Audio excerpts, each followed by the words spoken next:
प्यारे बच्चों नमस्कार। आज हम बात करेंगे मैथमेटिक्स की। इस मैथमेटिक्स के सिलेबस को लेकर जा रहे हैं हम। फाइनेंस अकाउंट असिस्टेंट का जो सिलेबस है वो मैथमेटिक्स का वो हम डीपली से स्टडी करेंगे। जो भी स्टूडेंट कोई तैयारी कर रहा है फाइनेंस अकाउंट असिस्टेंट की, तो जाकर अपना किसी का दोस्त कर रहा है या कोई रिलेटिव कर रहा है, वो ये वीडियो उसी को सेंड करें और ये वीडियो लाइक करें और शेयर करें और हर नोटिफिकेशन आपको मिल जाएगी। अगर आप चाहोगे तो मैं नेक्स्ट वीडियो भी डालूंगा। देखिए, सबसे पहले हम बात करेंगे, हमारा टॉपिक है सबसे पहले है सेट। अब सेट क्या होता है? सेट हम किसी चीज को तब बोलते हैं जब वहां पे कोई चीज डिस्टिंक्ट ऑब्जेक्ट की स्टडी हो। जैसे सपोज कर लेता हूं, मैं मान लेता हूं नेचुरल नंबर का सेट है 1 से स्टार्ट 2 3 4 सो ऑन, मतलब 100 तक जा रहा है। क्या आ रहा है? मतलब रिपीटिशन नहीं हो रही, डिफरेंट एलिमेंट्स आ रहे हैं। अब सेट की डेफिनेशन लिखना चाह रहा हूं तो क्या होता है? A set is a well defined collection of distinct objects। ठीक है, ये क्या होता है? सेट क्या होता है? ये वेरी डिफाइन होता है और कलेक्शन ऑफ डिस्टिंक्ट ऑब्जेक्ट्स होता है। जैसे हम सपोज कर लेता हूं, मैं मान लेता हूं कोई एग्जांपल, जैसे मैंने आपको दी थी एग्जांपल आ गई सेट ऑफ नेचुरल नंबर्स।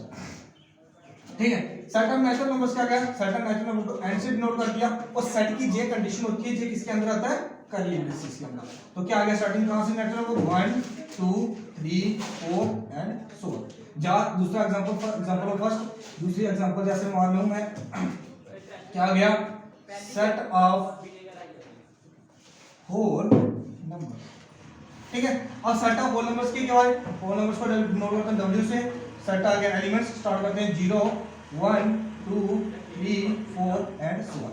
ठीक है, इस तरह से आपको सेट को डिनोट करें। सेट क्या होता है? Collection of well defined distinct objects की। तो एग्जांपल आ गया सेट ऑफ नेचुरल नंबर वाले, उसमें क्या होगा? डिस्टिंक्ट एलिमेंट्स होने चाहिए। ठीक है, हम नेक्स्ट बात करते हैं। अब देखो, अब इसके रिप्रेजेंट करने का तरीके देखो। Types of representing of set. देखो, इसके दो तरीके हैं। पहला कि हमारी फॉर्म आ गई रोस्टर फॉर्म और दूसरी फॉर्म आ गई हमारी सेट बिल्डर फॉर्म। ठीक है, अब देखो भाई, रोस्टर फॉर्म में किस तरह से लिखते हैं और सेट बिल्डर फॉर्म में किस तरह लिखते हैं। सबसे पहले मैं डिस्कस करता हूं रोस्टर फॉर्म की। रोस्टर फॉर्म की अगर जिस तरह मैं पहले आपको एग्जांपल दी थी कि मेरा सेट दिया हुआ है एंड उसमें क्या दिया हुआ है? Set of natural numbers. ठीक है, इसमें आ गया था n इक्वल टू आ गया था मेरा 1 2 3 4 एंड सो ऑन। ठीक है, ये एग्जांपल आ गई, जिस तरह ये एग्जांपल आ गई मेरी रोस्टर फॉर्म की। और दूसरी आ गई मेरी एग्जांपल आ गई जैसे अब सेट बिल्डर फॉर्म की करते हैं एग्जांपल। ठीक है, set builder form. Set builder form में क्या लिख सकते हैं? जैसे सपोज कर लेता हूं मेरे पास सेट दिया हुआ, कोई मैं सेट मान लेता हूं दिया हुआ है 2 4 6 8 एंड सो ऑन। अब इसको सीधे शॉर्ट ट्रिक में कैसे लिखते हो? सेट ए को लिखते हो जब सेट बिल्डर फॉर्म में आपको लिखना set of numbers which are divisible by 2। ठीक है, अब इस तरह से लिख सकते हैं। इस सेट को भी इस तरह लिख सकते हैं। इसको बोलते हैं सेट बिल्डर फॉर्म और इसको क्या बोलते हैं? Roster form. इस तरह इसको रिप्रेजेंट करते हैं और इस तरह से रिप्रेजेंट करते हैं। अब नेक्स्ट बात करते हैं। ठीक है, ये समझ आ जाएगा। इन क्वेश्चनों को आपने ध्यान से करना है और आगे में आप इसके क्वेश्चन भी कुछ होगा। ठीक है, आगे आगे मेरे पास एक चीज और आ गई, ध्यान से देखो इसको। लेक्चर थोड़ा लंबा जाएगा लेकिन मैं आपको पूरा बेसिक क्लियर करवा दूंगा इसका। ठीक है, अब हमारे पास क्या आ गया? दी एंटी सेट। एंटी सेट क्या होता है? बेस सेट होता है जिसमें कोई जो एलिमेंट्स कंटेन कर सकता है। आप इसको सिंपली इस तरह से रिप्रेजेंट कर सकते हो या सिंपली 5 की तरह भी रिप्रेजेंट कर सकते हो। ठीक, इस तरह भी हो सकता है।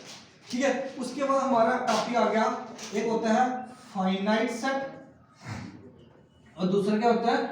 Infinite set. ठीक है, अब देखो ये फाइनाइट सेट क्या होता है?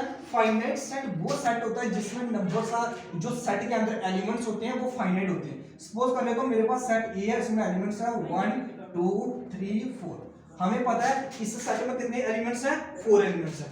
अगर इसी सेट को मान लो, अगर इनफाइनाइट सेट की बात करूं तो क्या आ गया? Set of natural numbers. ठीक है, अब सेट ऑफ नेचुरल नंबर्स की बात करूं तो एन से सेट मान लिया 1 2 3 4 5 एंड सो ऑन। अब इनके जो इसके अंदर नंबर्स ऑफ एलिमेंट्स है वो काउंट नहीं है, तो इसको क्या बोलेंगे इनफाइनाइट सेट। जिसके अंदर एलिमेंट्स काउंट होंगे उसको क्या बोलेंगे फाइनाइट सेट। ठीक है, कई बार पूछा जाता है आपको कोई जिस तरह से आपको इस तरह सिंपल क्वेश्चन पूछा जाता है, एक सेट दिया होगा 1 2 3 4। अब उसके ऑप्शन होंगे बताना है इसमें क्या ये क्या फाइनाइट सेट है या इनफाइनाइट सेट है या एम्प्टी सेट है या A B part C part या डी पार्ट आता नन ऑफ दीस। तो आपको पता है इसमें कितने एलिमेंट्स हैं 4। ये कौन सा सेट हो गया फाइनाइट सेट। इस तरह से सिंपल क्वेश्चन पूछा जाता है, लेकिन आपको थोड़ा ऑपरेशन पे डालेंगे वो हम नेक्स्ट वीडियो में डालेंगे, उस पर बात करेंगे। ठीक है, अब हम बात करते हैं आगे।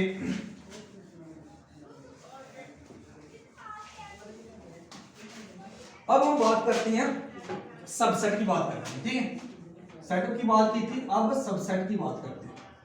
सबसेट क्या होता है इसकी अगर डेफिनेशन लिख लो पहले। ए हम कोई मेरे पास सेट ए है, a set A is said to be a subset of a set B if क्या होना चाहिए if every element of set A is also in a set B. अब हो गया क्या, सपोज कर लेता हूं मैं, मान लेता हूं मेरा एग्जांपल आ गया ए। मान लेता हूं क्या ए को मान लेता हूं set of all elements just set of all student मान लो, सब set of all student in your school. ठीक है, पहला सेट मेरे पास आ गया ये आ गया, और दूसरा सेट मान लिया set of all student in class 5th। देखो एक मेरे पास स्कूल है, इस एक स्कूल एक सेट एक ये माना हुआ जिसमें स्कूल के सारे बच्चे आए हुए हैं, और दूसरा सेट ये माना हुआ कि एक सिर्फ क्लास 5th के स्टूडेंट आए हुए हैं। ठीक है, अब देखो भाई अब क्या होगा, जो बी क्या होगा सबसेट ए है, क्योंकि बी के जो सारे के सारे स्टूडेंट है वो सेट ए में है। देखो भाई जो सारे के सारे स्टूडेंट 5th क्लास के हैं वो पूरे स्कूल के अंदर तो आएंगे, इसको बोलते हैं सबसेट ऑफ ए। जो बी है जो सबसेट किसका है ए का, क्योंकि इसके सारे एलिमेंट इसके अंदर आ रहे हैं। ठीक है, इसको बोलते हैं सबसेट। ठीक है, अब हम एक टॉपिक बात करेंगे पावर ऑफ सेट, उसके बाद इस टॉपिक को कंप्लीट करेंगे। देखो भाई पावर ऑफ सेट क्या होता है, इंपॉर्टेंट है सबसे। Power of set, power of set की डेफिनेशन आप लिख लो, the collection of all subset of a set A is called the power of set। ठीक है, पावर ऑफ सेट आपने जो लिखा थी collection of all subset of a set A.